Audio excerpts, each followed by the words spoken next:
Jésus qui, dans son dépouillement, s'affirme comme fils de l'homme et fils de Dieu, prend un linge et le noue à sa ceinture.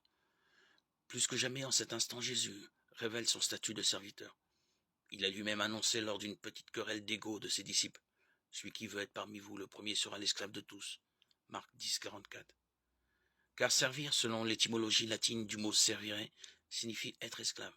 Ainsi Jésus, qui n'est pas venu pour être servi, mais pour servir, Marc 10, 45, se fait l'esclave de l'humanité souffrante. Il n'a pas d'autre mission que de se faire l'esclave bienveillant d'une humanité qui n'attend pas et ne comprend pas que son Dieu se fasse serviteur. Pierre en donne le témoignage puissant: tu ne me laveras pas les pieds, non, jamais. Comme la plupart d'entre nous, il est prêt à accepter un maître et seigneur à l'image des grands de ce monde. Mais un maître et seigneur esclave, c'est inconcevable. Depuis 2000 ans, l'attitude de Jésus déroute nos conceptions de Dieu.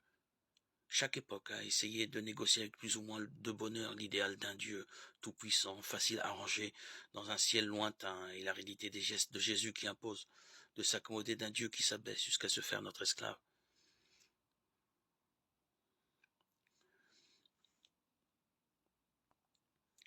Essayons de suivre le Christ qui se dépouille. De quels vêtements protecteurs pourrions-nous nous défaire pour être plus en vérité face à nos proches? Tentons de prendre la place de l'esclave qui se met au service désintéressé de son prochain. Écoutons le Christ nous rappeler qu'il a soif de notre soif de lui. Comme nous le cite le récit de la Samaritaine. Serviteur de notre vie, il n'attend que le bonheur de nous donner à boire l'eau de sa vie.